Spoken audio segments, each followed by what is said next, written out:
শীতকালে বাসায় বসে বানিয়ে ফেলতে পারেন এমন একটা কালারফুল ভেজিটেবল স্যুপ। আপনি যদি ডায়েট করতে চান অথবা রোগীর জন্য বানাতে চান তাহলে এই চিকেন ভেজিটেবল স্যুপটা সবচেয়ে বেস্ট হবে আপনার জন্য।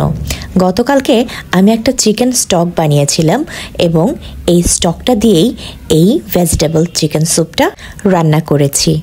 তো দেখুন কত কালারফুল, কি সুন্দর হয়েছে। এটা দেখতে যেমন সুন্দর হয়েছে, এটা খেতেও তেমনই সুন্দর হয়েছে। তো সকলকে আবারও শুভেচ্ছা জানিয়ে আজকে নতুন একটা সুপের রেসিপি নিয়ে হাজির হয়ে গেলাম আপনাদের সাথে। চলুন দেখে নিই আজকে আমি কিভাবে চিকেন ভেজিটেবল স্যুপটা গতকালকের রান্না করা স্টকটা দিয়ে তৈরি করেছি।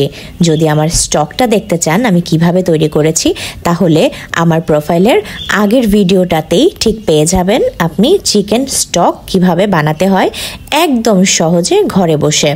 তো চলুন তাহলে আমরা আজকে ভেজিটেবল চিকেন স্যুপের রেসিপিতে চলে যাই। ফ্রাই প্যানে আমি 3 চা চামচ পরিমাণ তেল নিয়ে নিচ্ছি। এই স্যুপটা বানাতে খুব বেশি তেলের প্রয়োজন হয় না, সামান্য পরিমাণ তেল নিলেই চলবে।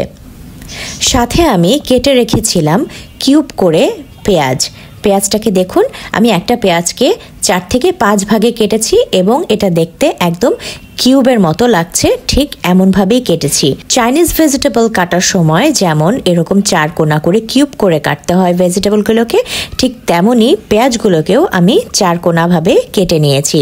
তারপর এই তেলের মধ্যে সামান্য করে একটু সতে করে নিতে হবে। চাইনিজ আইটেমে কোনো সবজি বা পেঁয়াজই খুব বেশি পরিমাণে ভাজতে হয় না, খুব সামান্য পরিমাণে ভাজতে হয়। এখন আমি এই পেঁয়াজের মধ্যে দিয়ে দিচ্ছি চিকেন কিমা। চিকেনকে ছোট ছোট করে একটু কেটে আমি এর সাথে মিশিয়ে নিয়েছি। সাথে সামান্য পরিমাণ লবণ দিয়ে দিলাম যাতে চিকেন থেকে সামান্য একটু পানি বের হয়ে আসে আর একটু লবণ ভেতরে ঢোকে। খুব বেশি লবণ আমি এখানে ইউজ করব না। এরপরে আমি দিয়ে দিচ্ছি 2 চা চামচ পরিমাণ সয়া সসে যেহেতু এমনিতেই লবণের পরিমাণ থাকে বেশি, তাই আমি লবণটা একটু কম ব্যবহার করব। আর গতকালকে যে স্টকটা করেছিলাম হাড়ের সাথে লেগে থাকা সামান্য কিছু মাংস আমি ছাড়িয়ে এই রেসিপিতে অ্যাড করে দিচ্ছি। মাংসটা ফেলে তো কোনো লাভ নেই, তাই ওই মাংসটা এই স্যুপের মধ্যে আমি ব্যবহার করলাম। সাথে কাঁচা মাংসও কিন্তু আমি ব্যবহার করেছি। এখন 5 মিনিটের জন্য ঢেকে আমি হালকা এটাকে সেদ্ধ করে নেব। দেখবেন সামান্য একটু পানি বের হয়ে গেছে। এই পানি দিয়েই কিন্তু এই চিকেনটা পুরোপুরি সেদ্ধ হয়ে যাবে, সুতরাং আলাদা কোনো পানি অ্যাড করার কোনো প্রয়োজন নেই। এখন সামান্য একটু নেড়ে চেড়ে এর মধ্যে আমি দিয়ে দেব কেটে রাখা সবজিগুলো। সবজির মধ্যে আমি ব্যবহার করেছি ব্রোকলি, ফুলকপি, পেঁপে, গাজর আর সামান্য একটা পেঁয়াজ আমি সেম কিউব করেই এর মধ্যে দিয়ে দিয়েছি। এখন আমি এর মধ্যে 1/2 চামচেরও একটু কম পরিমাণ লবণ দিয়ে নেব যাতে সবজির ভেতরে লবণটা একটু ঢুকে যায়। এখন কিছুক্ষণ নাড়াচাড়া করব। আর সবজির সাইজটা অবশ্যই দেখতে পাচ্ছেন, খুব বেশি বড়ও না খুব বেশি ছোটও না, মিডিয়াম সাইজ করে আমি এটাকে কেটে নিয়েছি। কিছুক্ষণ ঢেকে রাখবো যাতে সবজিটা সেদ্ধ হয়। আর অন্যদিকে আমি 4 থেকে 5 চামচ পরিমাণ কর্নফ্লাওয়ার একটা কাপে নর্মাল পানি দিয়ে গুলে নেব। আর গুলে নেওয়া কর্নফ্লাওয়ারটা আমি সবজিটা একটু সেদ্ধ হয়ে আসলে তার মধ্যে মিশিয়ে দেব।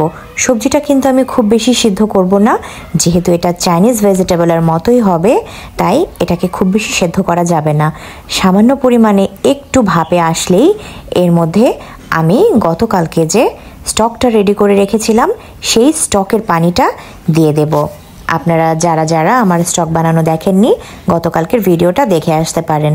দেখুন এই স্টকটা দিয়ে আমি পুরো সবজিটার পানির ব্যবহার করব।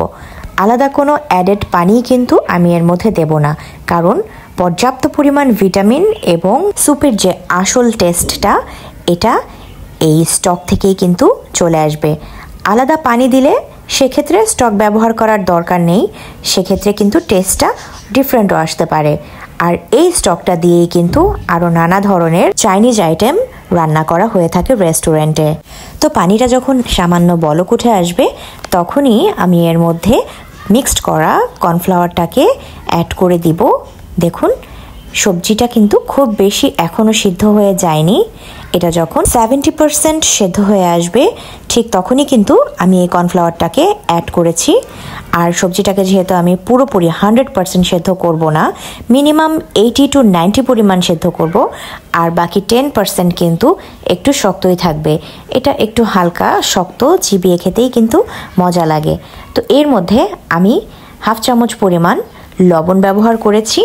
ফাইনালি আমি এখানেই লবণটা ব্যবহার করছি, এরপরে কিন্তু আমি আর কোনো লবণ ব্যবহার করব না। এখন আমি এটাকে শেষ করার জন্য এর মধ্যে দিয়ে দিচ্ছি সামান্য পরিমাণে গোলমরিচ। গোলমরিচের পরিমাণটা 1 চামচের 4 ভাগের 1 ভাগ দিতে হবে।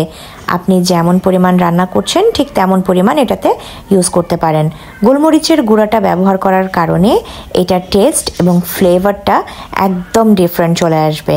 তো একটু হালকা ঝাঁঝ অথবা একটা ফ্লেভার যখন আপনি পাবেন এই গোলমরিচ থেকে, দেখবেন এটা খেতে অনেক মজা লাগে। তো আজকের রেসিপিটা আপনাদের কেমন লেগেছে অবশ্যই জানাবেন। এই ধরনের রেসিপিগুলো আপনারা ডায়েটের জন্য অথবা বাসায় যদি কারো জ্বর থাকে, কেউ অসুস্থ থাকে, তখন এই ধরনের রেসিপিগুলো তাকে আপনি করে দিন, দেখবেন এটা থেকে প্রচুর পরিমাণে এনার্জি পাবে। অথবা আপনি ডায়েট করে থাকলে যদি এটা আপনি 1-2 দিন পর পর খেতে পারেন, তাহলে কিন্তু আপনার ভাত খাওয়ার চাহিদাটা অনেকটাই কমে যাবে। তো আজকের ভিডিওটা আশা করি আপনাদের কাজে লাগবে।